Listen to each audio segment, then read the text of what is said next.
Well, hi there. Welcome back to my Final Fantasy Let's Play. This is Final Fantasy VII Let's Play, more specifically. This is part 2 here, and I'll go ahead and address the fact that I ended part 1 a little bit further along in the Sector 5 reactor. So one might be wondering why this is further back. Long story short, I was not super judicious with my saves. And I did previously, I was recording a part 2, and I got sidetracked like halfway through, right after the boss battle with the airbuster. And so yeah, I was, like AFK, so to speak, for a good couple hours. And then when I came back, I was sort of, not that I couldn't have picked it up, but I was kind of like, the wind's out of my sails. I'd rather just do it all in kind of one sitting. So anyway, that is the reason for why I'm a little further back. It does give me the opportunity to redeem myself. It was pretty embarrassing that I flubbed that train situation. I had my for some inexplicable reason, I had the field message set to slow, and so I was talking to that guy who gives you the high potion or whatever it is. I guess we'll find out shortly. Give Orange a try, that might be fun. Nah, it's really ugly. I'm gonna go ahead and try that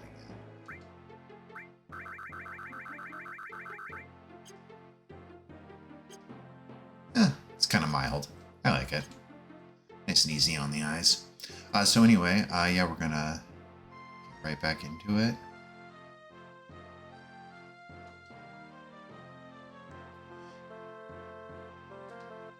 Obviously, the 90s was a different time where you could use the R slur. No, I'm just kidding. I say retarded all the time. It's like, it depends on the context a little bit, but, that's, they're never going to take that from me. I will, I will pretty judiciously call things retarded. I'm pretty okay with that. And, it's like if someone's like, oh, I have a so-and-so that's developmentally disabled, I'm not going to like lean harder into it, but, I feel like it's pretty harmless. So does Cloud, apparently. Just no problem telling those guys about what he does and does not find retarded. So anyway.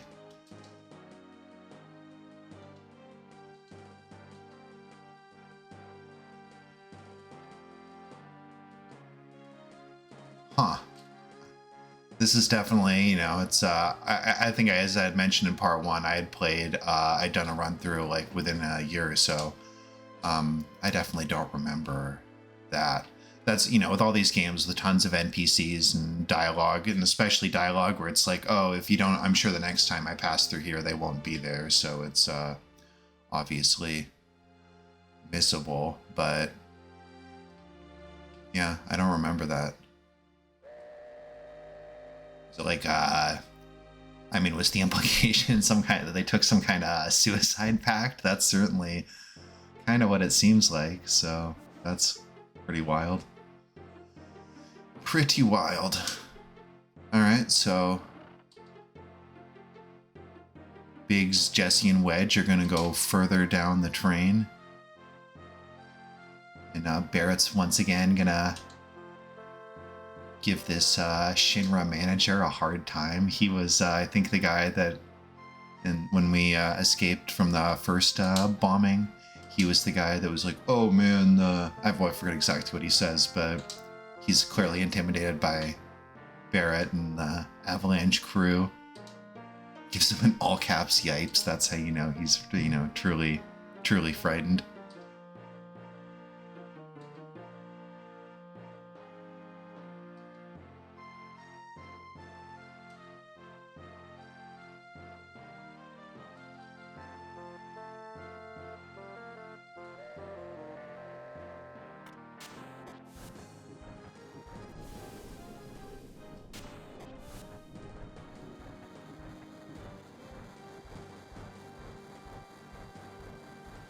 Yeah, it's definitely a good idea to ridicule someone for taking this job seriously, like something like this. Yeah, God forbid.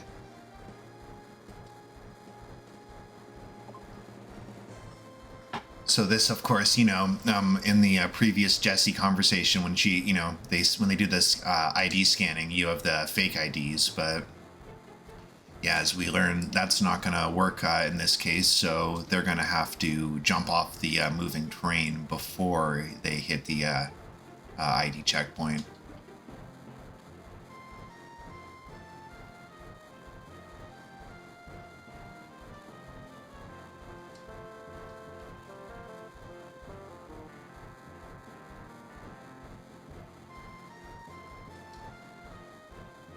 The signature cloud shrug. And things have gone a little bit awry.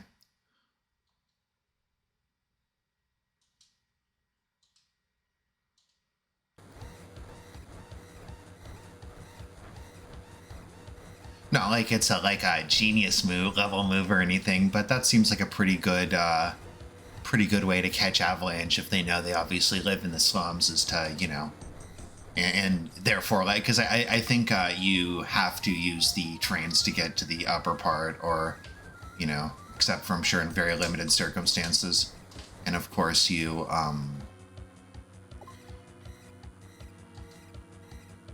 also find a different, before you leave Midgar, you find a different alternate route to get to the upper plate that we will learn about at a later time.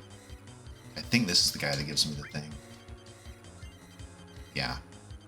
Again, not like you crucially need a high potion, but it's definitely this early in the game. It's kind of a big deal in that, like, I think it heals for 500, and that's a lot of hit points at this point in the game, I think. So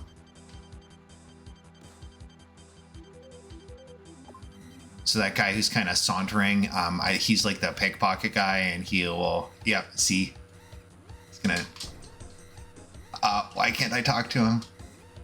That's right, busted.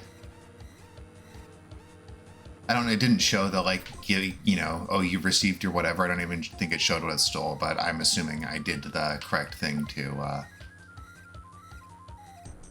This is one of the reasons it was worth reloading. You get to see the Avalanche boys and girls in their non-conspicuous disguises.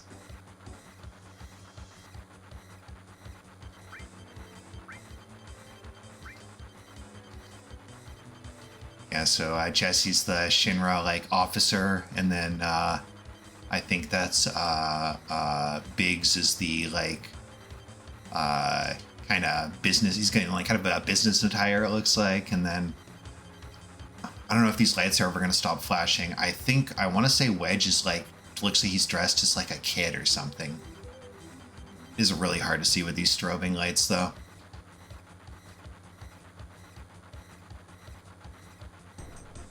His spiky ass, yeah, that's another good line. Yet another good reason. Another reason I'm glad I got to run it back, so to speak. Yeah, there he is. He looks like a young boy, a very rotund young boy in his overalls. All right, so the only difference, other than you get to see a little bit more dialogue and stuff by not failing, is you are placed further north, so you can fewer random encounters, which I think is just as well. I kind of feel like a lot of these reactor things, they can kind of be like not that much experience, and some of them take a little while if you're auto attacking, so I'm all for it. Just a quick look inside.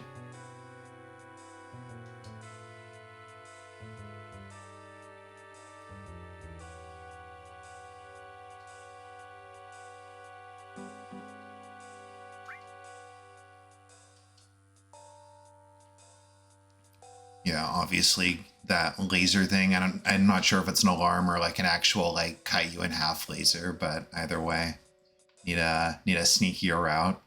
You do a decent amount of duct crawling in this game now that I think about it. I'm not going to say like it's a huge part, but you definitely crawl in another duct or two before this game's over.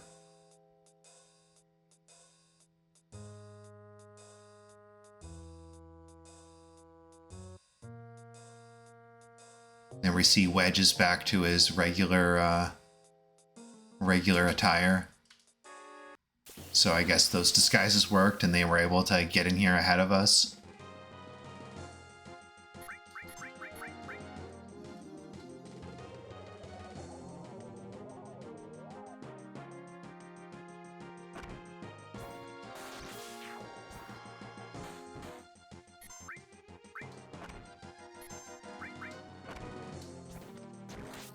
As per the usual, the blue goose are wreaking havoc on my party.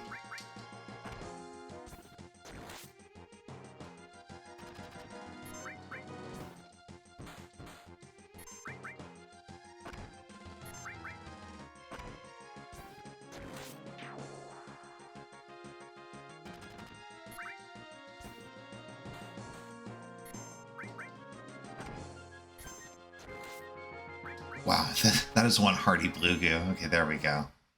Yeah, the early levels are pretty, I mean, I think as is true of many JRPGs, but yeah, kind of not a lot goes on in the early levels. Pretty low stakes combat to kind of ease you into things. I guess I didn't talk to Wedge, I might as well.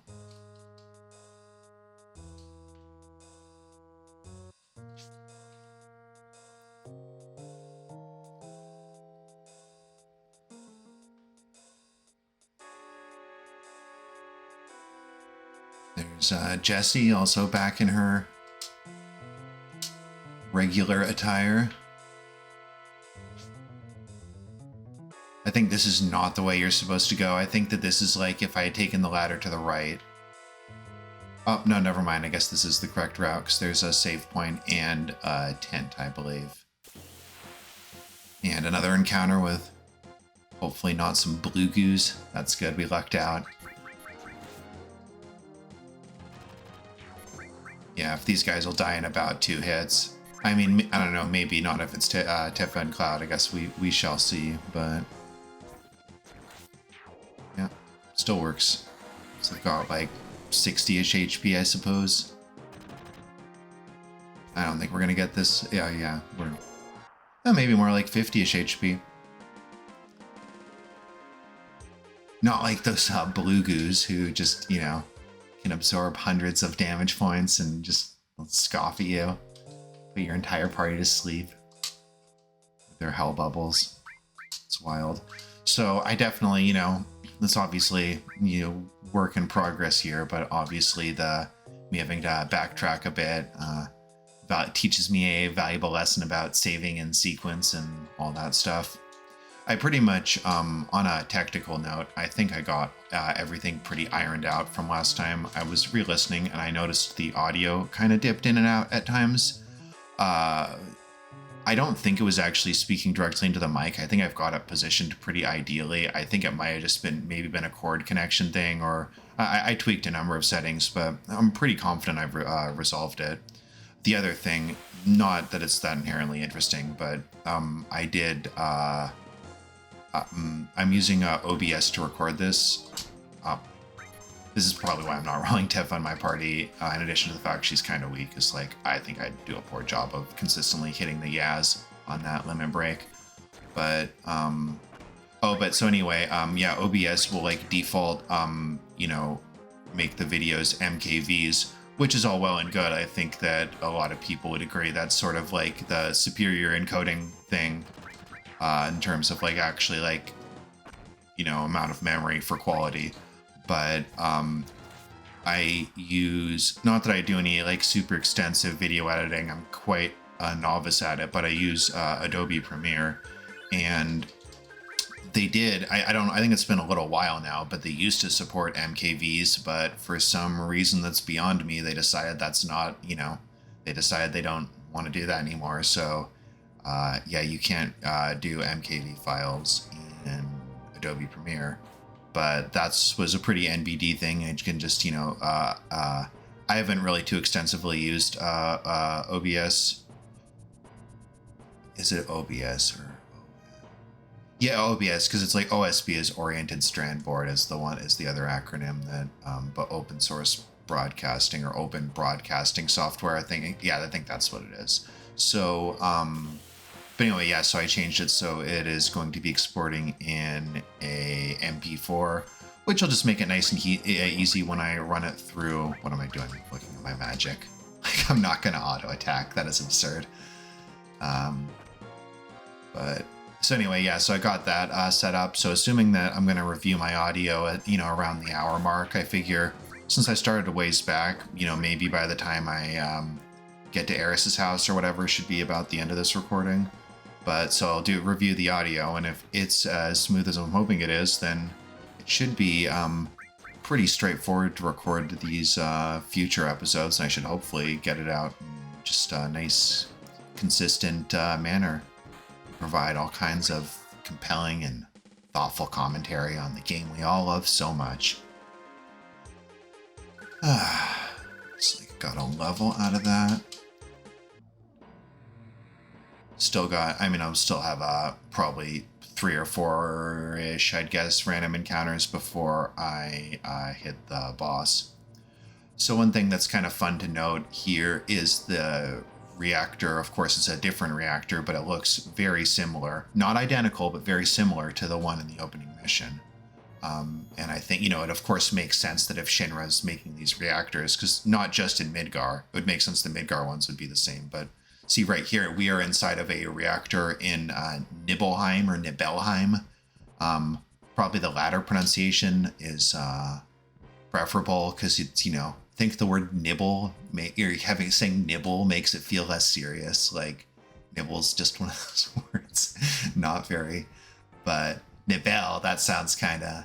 So anyway, yeah, we are, Cloud is, being inside of reactors triggers strong memories for him, and he's remembering something that happened that he witnessed with Tifa, and that's her slain father. You can also see she's wearing a very fashionable cowboy hat. It's not quite a cowboy hat, but something along those lines.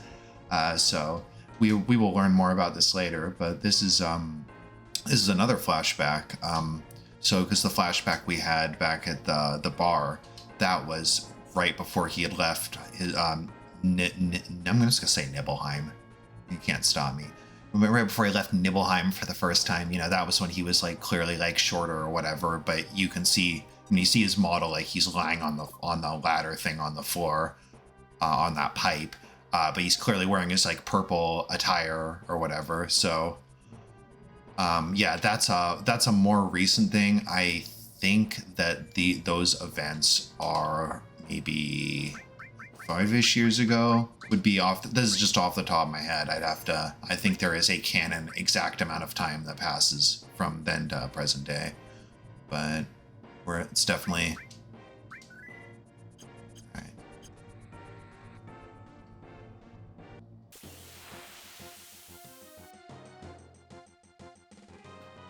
So yeah, that time we plant the bomb as opposed to the opening mission. We don't get attacked by any scorpion guard robots. It's the kind of thing that almost makes you think this mission might be too easy, But it could also, maybe I only think that because I have the benefit of knowing what happens. But certainly with the first, you could certainly at least compare this to the first mission where no sooner did you plant the bomb than they had a scorpion robot ready for you. But anyway. Some more just pretty nondescript auto attack combat. Just hoping to get some more limit breaks for my boys. Kind of wishing people would stop hitting Tifa, because I don't think she's going to be in the party. I haven't played like this before, but with every subsequent playthrough, I kind of am more like, it's just like the first few times I played through, I never used to like keep the party furied, but I do that. It's kind of just a common sense thing, I think, where, and I'm honestly, especially excited this time because, of course, Red is one of, if not the first, I think he is the first you can actually get the level 4 limit break for, because you get that in good old Nibelheim if you do the safe puzzle slash optional boss that I forget the guy's name, but he's got the like purple and red side of his face, and it's that elemental fight. And yeah, I always try and do that when I swing through there the first time. He can admittedly be a little bit swole for your party at that time, but like I think if you're playing, if if you're leveling stuff and then you play the fight pretty smart, then I haven't really usually had any major issues with him. But yeah, you get that Odin summon, and you could. I think being realistic, I probably wouldn't have unless I was like really like. Well, I don't know. I'm probably because one thing I'm going to try and do is be very conscious of who I last hit with once I get the level 2 limit break or whatever. Because yeah, it would be nice. It would be nice in some like story situation type things to have like the higher level limit breaks, because it can definitely trivialize a lot of things that might otherwise be somewhat annoying. But so anyway, yeah, definitely when I get good old Red, I'm gonna try and really feed him kills whenever he's got his second level limit break or whatever, so I can get him upgraded quickly. Because it would be pretty sweet if I was hitting people with Cosmo memory on disc 1. That would be pretty sweet. I think at the very least I'd enjoy that. I imagine probably plenty of people would though. Can't be alone in that. All right, I'm gonna just do some light healing since Tifa's taken a bit of a shellacking here. And speaking of looking similar to the last reactor, we can obviously see we have an elevator ride. Got some ether here, I believe. And here we have a very sophisticated gate mechanism.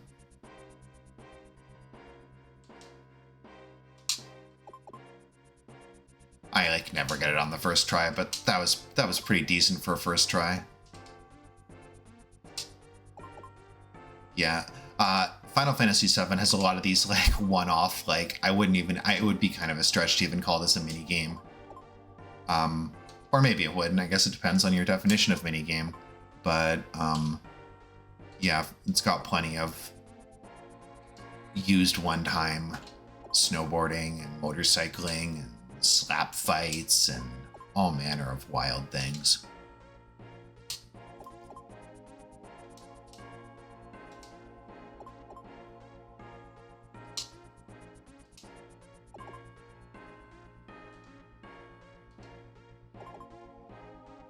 I'd like to see the Shinra staff doing this, and like I imagine they've got to whiff it occasionally too.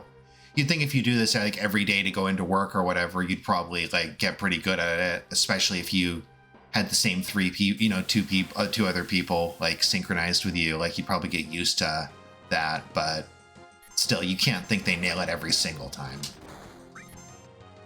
I don't, as I've said before, I don't usually do TIF on my runs. I don't know that getting partial Yaz counts for anything. I feel like it's 3 Yaz or nothing. Although that could be wrong, because I feel like if you get any portion of the miss, then you miss. I don't think there's like, oh, you only got 1 miss, instead of like all 3 miss slots or whatever lined up. So, but not sure.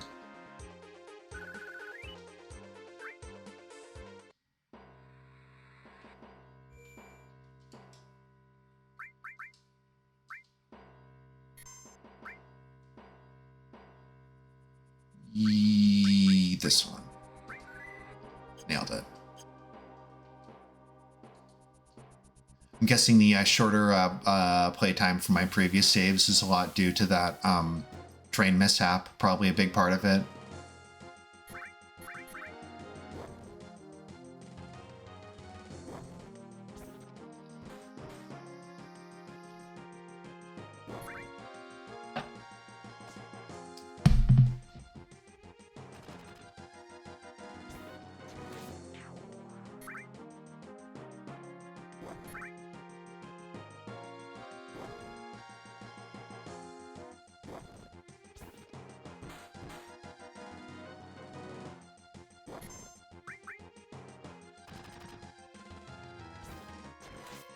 I think I addressed it in the first video, but just to reiterate, Barrett is in the front line despite having a ranged weapon, so he will take more damage and thus fill up his limit gauge quicker.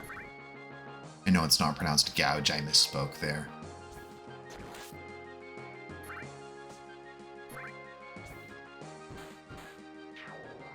All right, excellent.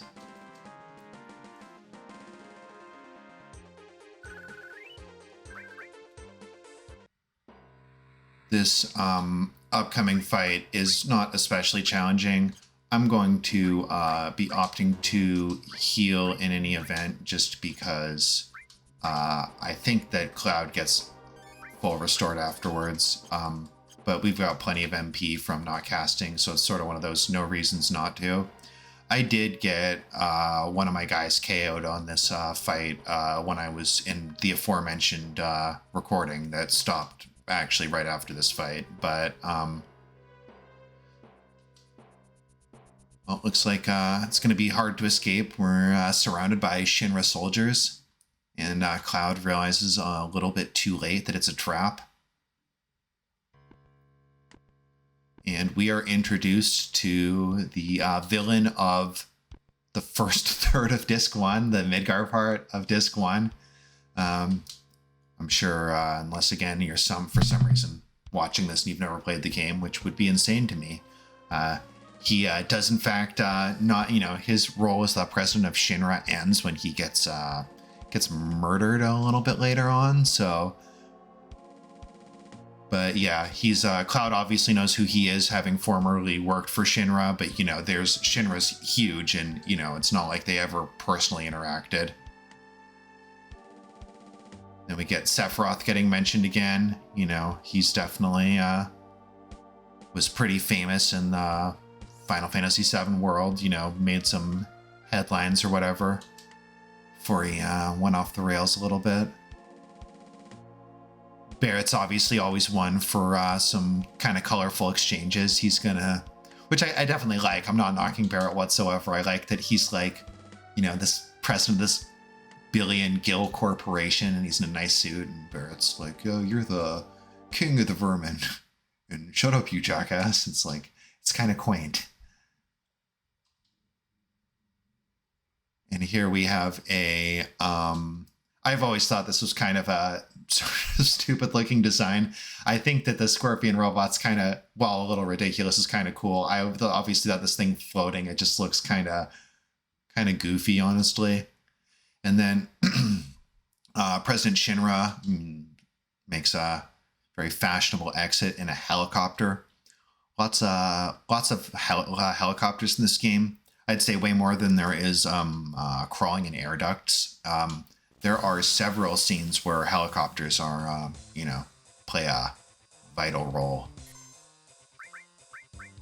So generally the ticket is to just be bolting unless you have a limit break. I'm going to see if Cloud actually gets hit here. It's a little thing I like to call efficiency. Because that way if indeed he gets hit the next time, he can still be gaining limit bar. It's not like crucial to like super min-max it or anything, because if you really cared that much, you could just level it up by grinding. But wait, is that it? Well, so he will switch directions, so he's vulnerable to back attacks, and I guess getting the Braver to the face for 1200. That was, or not to the face, right to the back, to his like robo spinal column. Severed that bad boy. Pretty slick.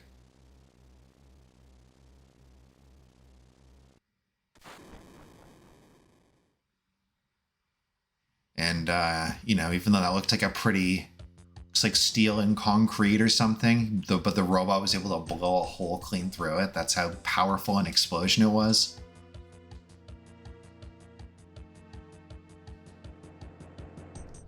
And you might be saying,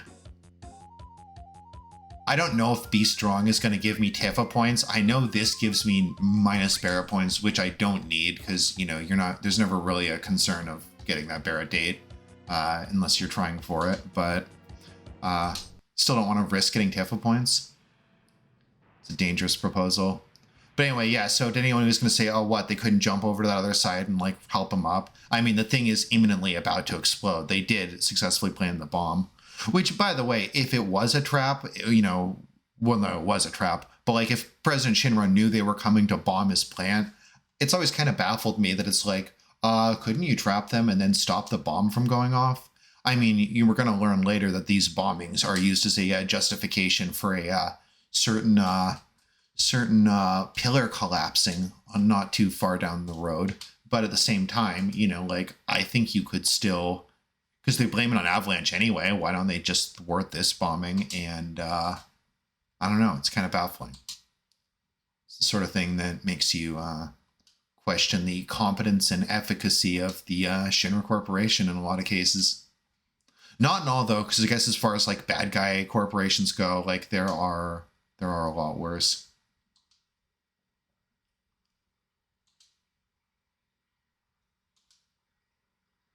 So obviously we have a little bit of dialogue with that black screen while Cloud's, like, kind of passed out. We learn who he's talking to.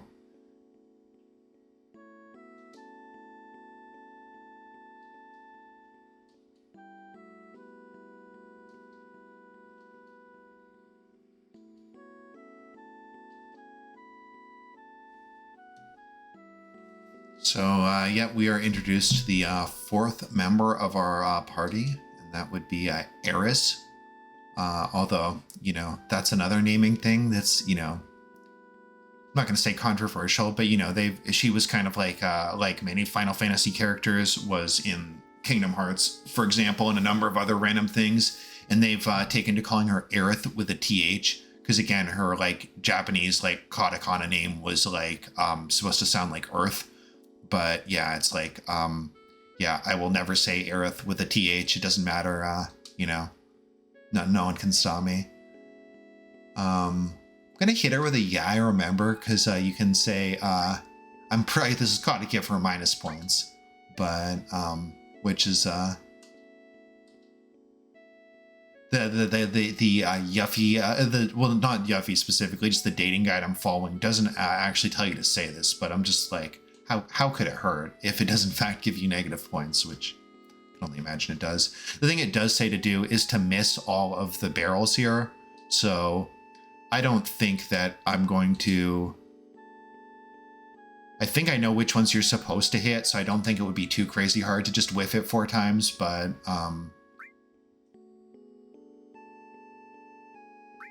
I guess, you know, it's like, again, the game doesn't ask me to do it, but obviously she still joins, so I might as well be as negative as possible. Might hurt you, the viewer, to see, because you might say, oh, well, poor Eris, and she's a good character. Don't get me wrong. I think she's pretty, at least pretty solid, but, you know, the things we do to go on golden saucer dates with Yuffie, it's gotta happen. Default name. Notice the S there, no TH. You can try and erase history, Square Enix, but I'm not calling her Aerith. That's not her name. And this is the first time we are introduced. We can see waiting in the background, kind of back behind the pews, is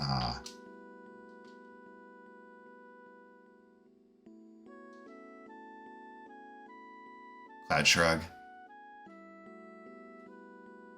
Don't mind me. But yeah, so that is Reno. He's a member of the Turks, which is another kind of, they're not like Soldier, but like Soldier is kind of like a group within Shinra. So too are the Turks. They're kind of, I don't know if I'd say mercenaries, but I think they're more like their own, like, they work for Shinra, but I don't really think that they're, I don't know. I guess I don't actually know what their exact affiliation is. There's plenty of things where, you know, I don't know, maybe there's some side lore thing that really gets into it, but it's never really that explicitly spelled out. But no, Reno is a really cool character, and so are the Turks in general, I gotta say, definitely. And they've got a great theme. God, I mean, there's just so many great songs on this Final Fantasy VII soundtrack, but I've always loved the Turks theme. Very good.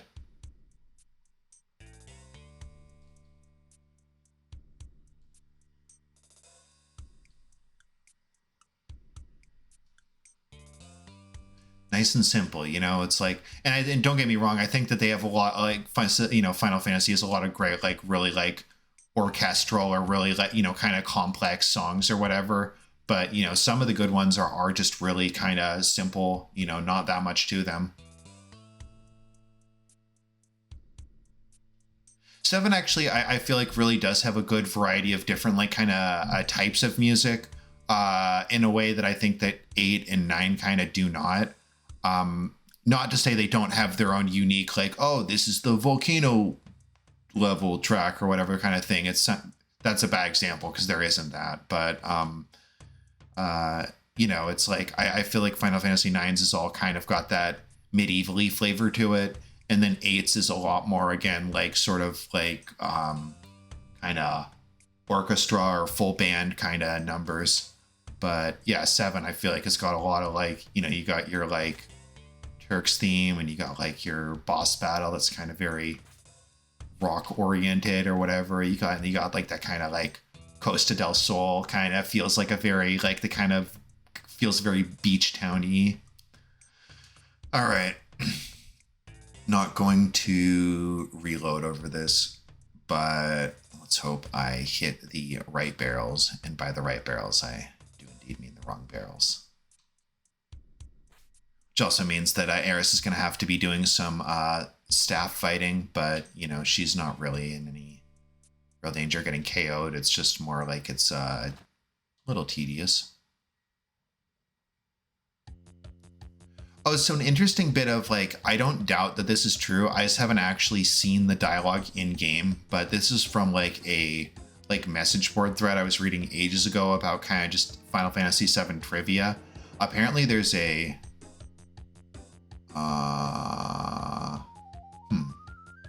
I guess I'd have to say hold on a minute to get the wrong barrels. And then I think it's like if you go too slow anyway. I'm gonna say this one's probably the wrong barrel. Yeah. Get wrecked. Oh, Cloud, what are you doing?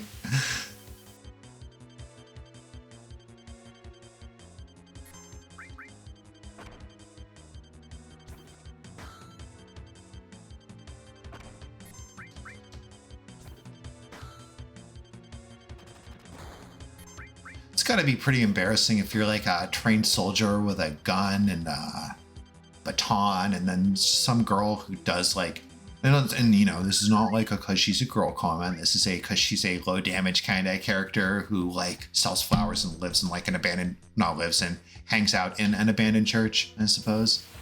But or it looks like this should be a solo Cloud fight. Probably some hedgehog pies. Yes, indeed. Dastardly hedgehog pies.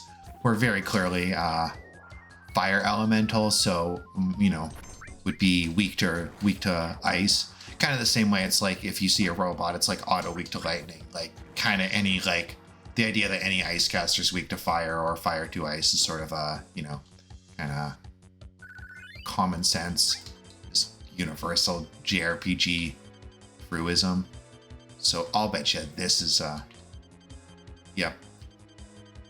So that would, the barrel I did on the far side would have been the correct one for this.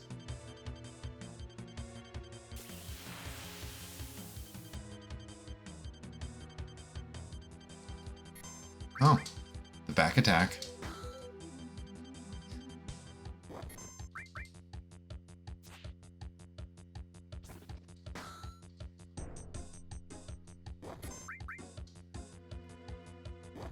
I think these are still like the standard like dogs from the first reactor, so yeah, I figured that would do it. And that would place them at around 40 hit points. Ooh, got a critical there.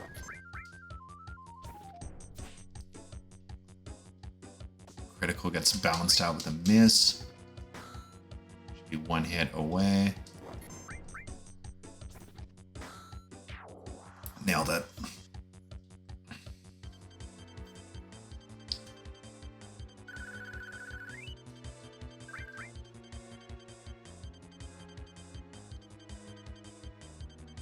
All right. I'm assuming if she's running up the stairs there, then the barrel to my far side is the one I'd want to hit, so.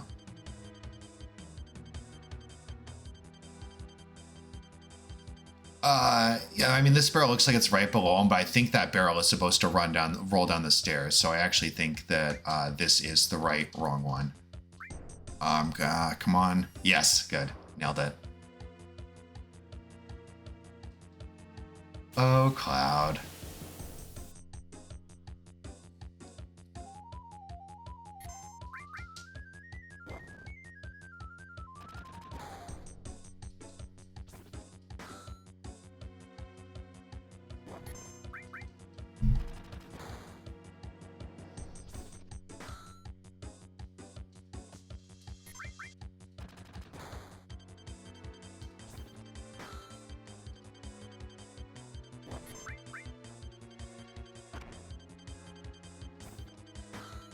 Yeah, I'm kind of, I mean, again, I guess these are the level 1 enemies. I don't know what level Eris starts your party in, but yeah, I'm surprised they deal this little damage. I would have thought they'd be hitting a little harder.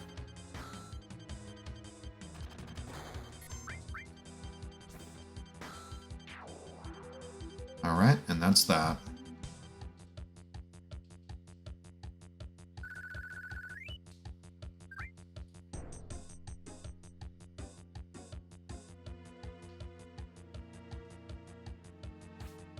Yeah, and I think she's home free now.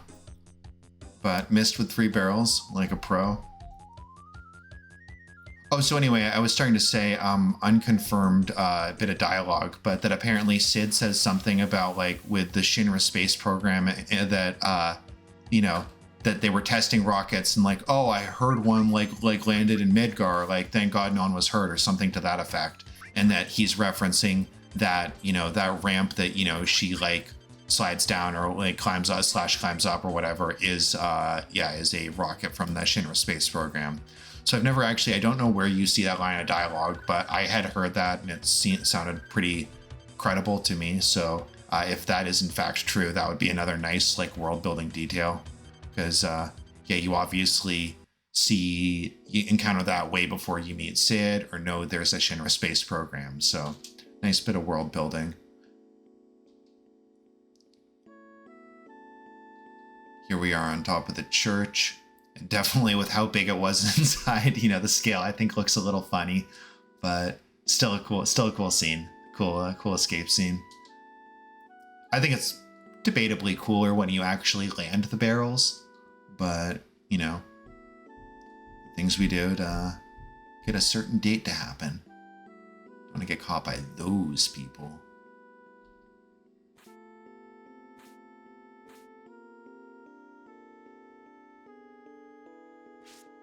Oh, right. I kind of glossed over it in the President Shinra conversation. But, you know, Cloud says, oh, Mr. President. And he kind of says he doesn't recognize Cloud specifically, but he recognizes his eyes, in fact. People that, you know, if you're accepted into Soldier or whatever, you get like Mako enhanced or something. You get some kind of Mako treatment. It makes your eyes you know, like a very vivid blue color. But so anyway, it just popped, and of course it popped into my head that I neglected to mention that, because yes, indeed, Eris would like to know if Cloud ever was a member of Soldier. And yeah, this is, Cloud might believe this is true, but this is actually the biggest cope of a lifetime. He was never a member of Soldier. Yeah, infused with Mako, that's the verb they used.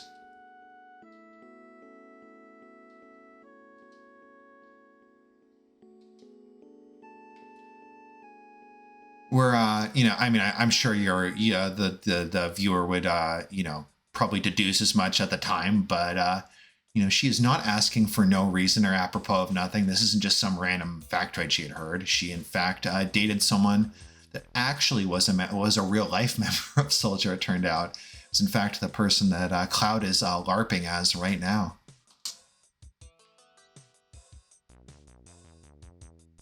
Which is pretty wild to think about, because people usually LARP as a just kind of genre or whatever, but not as an individual person. But Cloud does.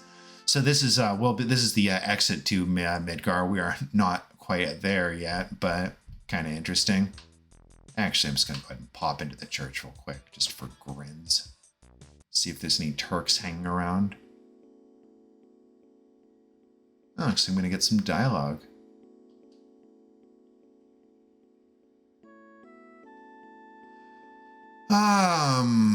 See, I don't usually try and be a curmudgeon in JRPGs, but like, I got a feeling Eris would not like this, and I don't even remember this dialogue, so it doesn't really, I'm sure it doesn't net me anything.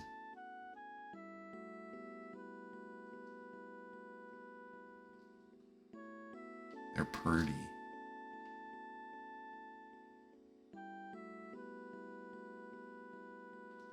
Oh, can I not even go back there?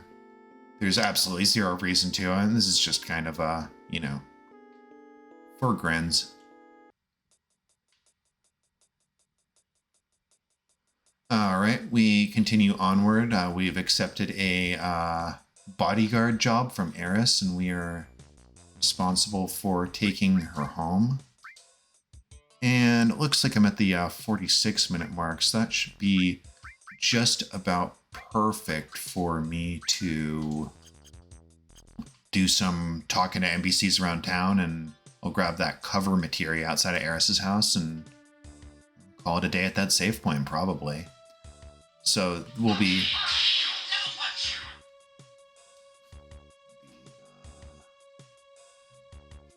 going down this this route momentarily. It's blocked right now, but this is the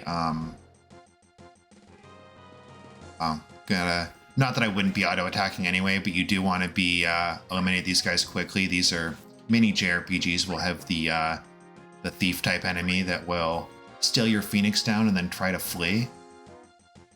But hopefully I should get... Oh, that did it. Sweet. Again, it's not one of those... I mean, they could steal... Like, if they were to steal an Ether, for example, that would be more annoying than a Phoenix down. I mean, obviously you don't want your stuff stolen in general, but it's usually pretty low stakes. They're not, like, stealing your, like, unique items or whatever.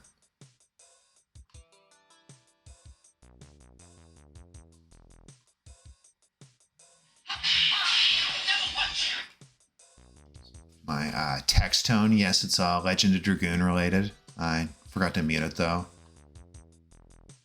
Clearly, whoever texted me though did the 2 separate texts, which I'm guilty of too. Sometimes I'll do multiple text messages, but yeah, I'm not gonna act like it enrages me. But sometimes it's like, hey pal, those were like both one-word texts. You think you could combine them to one text? But anyway, so yeah, this is the kind of like infamous "this guy are sick" line or whatever. Which, you know, is kind of one of those video game lines that people like to, haha, it's a bad translation stuff. It's, I don't know. I don't think that line in particular people overquote as much as some of the other ones, but it's kind of one of those like old timey game lines that, you know, I think people, I'll put it this way. It's kind of arrow in the knee people that might be like, oh, it's a bad translation. So, you know, but, you know, I guess I should talk because, you know, if it's Resident Evil 1 stuff, then you get a free pass, you know. I'll take all the Jill sandwich jokes you have. Like, that'll never stop being charming to me. So it's probably, you know, just an example of like, oh, it's fine in this case, but not in this case because I said so. So, all right. I don't think there's any reason to take on any additional elemental materia. I mean... Yeah, I think 2 lightnings is plenty. It's really not a saving money thing. You should usually, as is again the case I think with many JRPGs, one should be fine with their amount of money needed to beat the game and what you get from just normal battles. But, you know, there are a few expensive things, I suppose, so it, you know, never hurts to save when you can.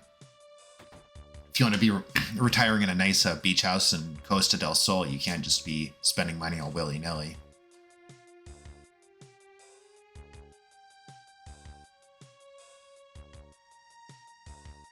Mary Domino, who we will maybe be meeting later. It was also, I guess, a pizza reference. I forget if I mentioned that in the first episode or not, but when Barrett describes the upper plate as a pizza, you know, that... him being Mayor Domino is because I guess they have Domino's in Japan. I mean, I think they have Domino's most places. It's just, you know, any given franchise might not necessarily be in any given country, but Domino's is in Japan. So he's, divulging his secrets, glug glug. He's just sleeping or glugging, and he's talking about a secret drawer. The hidden drawer? Oh, what's in here? 5 gil? Now, you might be thinking, like, take that 5 gil, it'll be 5 gil richer. And, well, you're right. By not taking it... Also, there's a Turtle Paradise flyer up here. You get, like, sources, which boost your stat, like Mind Source, Speed Source, etc. You get, I think, one of each if you locate all of the Turtle Paradise flyers throughout the world. That being the first one you can get, if I'm not mistaken. And I'm not. But anyway, so by leaving that 5 gil, that kid will get apparently reinvested into a turbo ether, which, you know, when I was saying, oh, it's pretty impressive when you see the high potion this early in the game, seeing the turbo ether in a little bit, like the next time we come through here. I think it's like when we come through after the plate, after the pillar collapses. But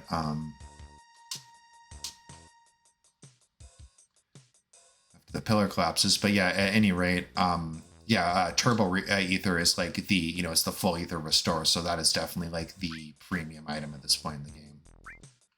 All right, I think we can afford a couple more Titan bangles for the crew. Still no accessories.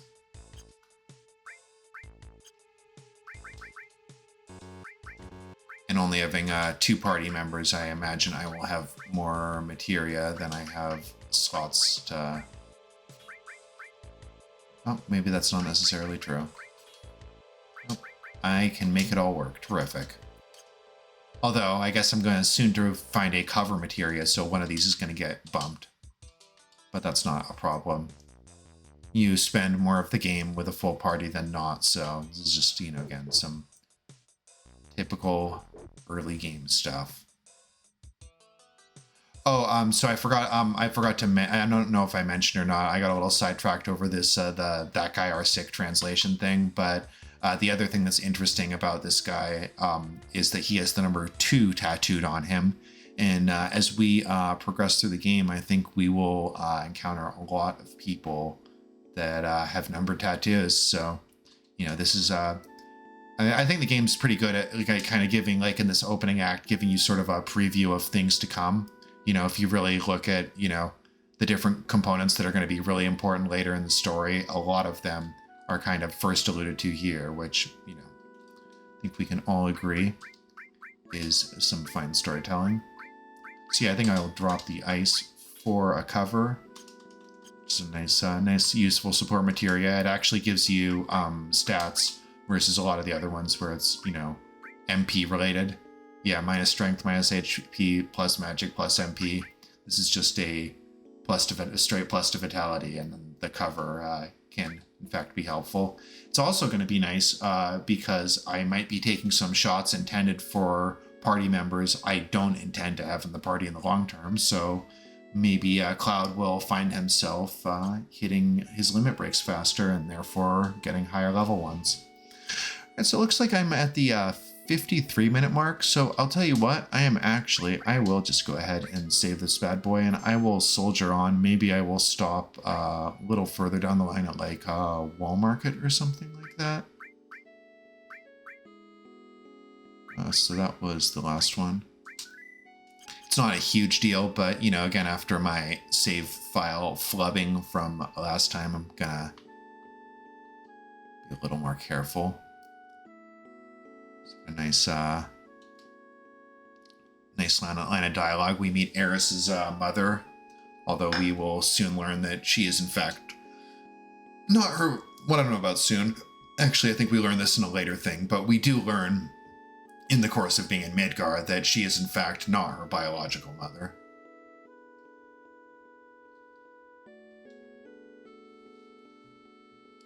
So, even though we'd never admit this to Tifa because we want to get negative Tifa points, we will admit this to Eris because, you know, we want them both to go down. So, well, you know why.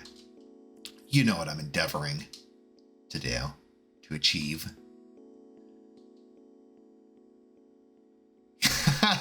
Based Cloud.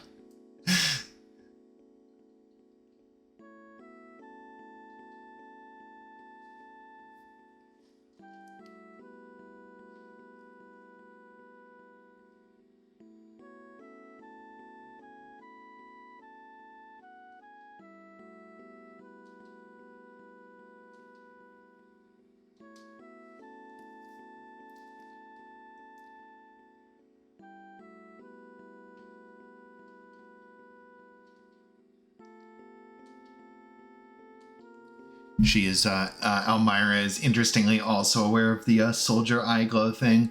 I would, to be fair, I don't think you have to like know a soldier to know it. I'm sure there's other people that know it or whatever, that it might be somewhat common knowledge, because you do just fight generic like encounters with like soldier type enemies that are, you know, tougher than Shinra guards, but still just kind of random guys you can trounce.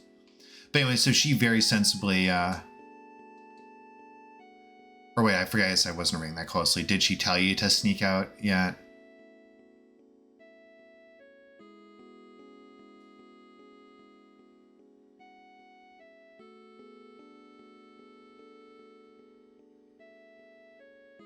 No, I don't think it has happened yet.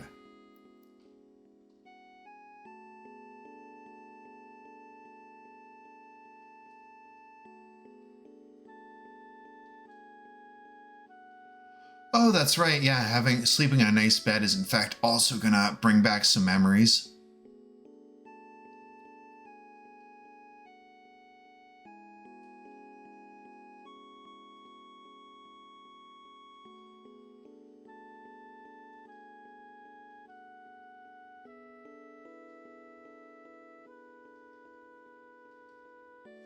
So yeah, this is a flashback of him visiting his hometown and his mom trying to tell him that he should settle down and find a woman that'll take care of him.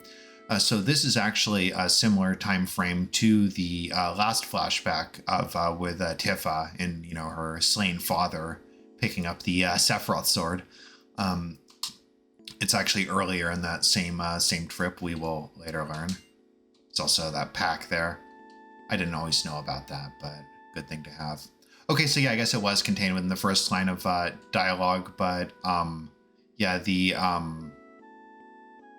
mom asks you to leave without telling her, which is very sensible, you know, because she's some good mothering right there, because when Eris is like, what, you can't say that about girls, now I'm coming with you, then she's like, oh, well, I know there's no point in talking you out of it because you're so strong-willed, but why don't you at least get some rest and go tomorrow, and then tell Cloud, like, hey, this is dangerous, you should leave. Like, pretty smart, honestly, because I think she probably knew the futility in trying to, like, say, oh, I forbid it or something, so.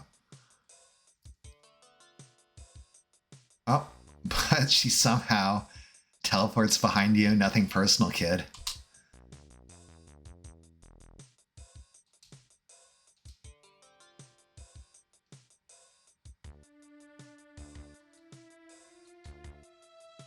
All right, off she goes.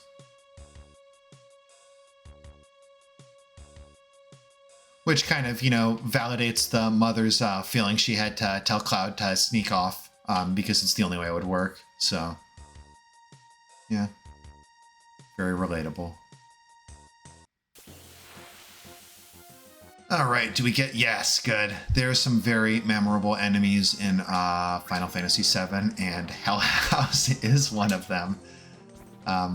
He's actually, so, because I didn't, I believe I mentioned this in part 1, but I did play a decent chunk of the first remake. I'm definitely, you know, going to finish it at some point, but it not being the entire story makes me feel like, not that I'm against playing it before the entire thing's out, but it makes me feel like I'm not in a huge rush, is the way I'd phrase it. But you do, in fact, fight this as a boss fight in like a Wall Market arena or something.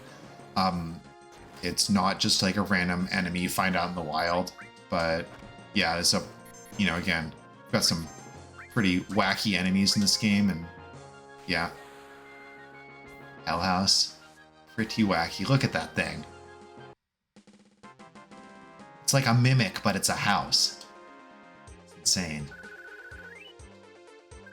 All right, they're definitely a higher HP enemy kind of for this point in the game, so it takes you a while to take one down, but definitely get a reasonable amount of XP in the process.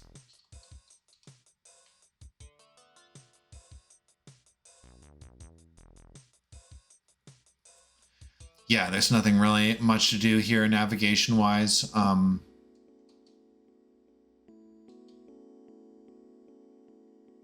Yep, take her home, I think, also gives her negative points.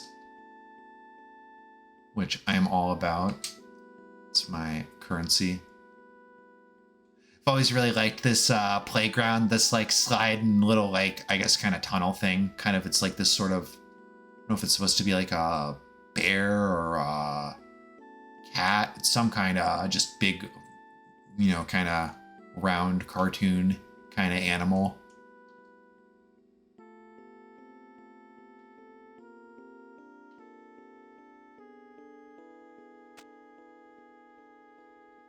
Yeah, I'm thinking like bear is what they're going for. I don't know.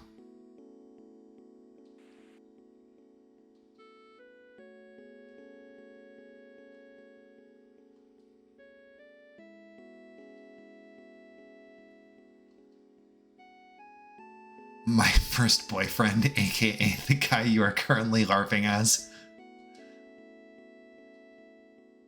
Taking his rank, taking his hairstyle, taking his sword. So you know what it is? It's stolen valor. I think we should only recognize the real heroes of Soldier and not this fraud here. So yeah, when they're having this, you know, nice lighthearted conversation, he notices someone on the back of the chocobo drawn carriage, and that is none other than Tifa. And he's probably wondering, what's she doing all the way out here? Because the last time, of course, he saw her was, you know, when, you know, during the explosion in the Sector 5 reactor. So, and of course, Eris being along for the ride is she's definitely going to feel the need to also investigate. I'm sure you'd, even if you were playing this for the first time, you'd deduce she is probably not going to be going home or letting you take her home, and she will indeed be along for the ride.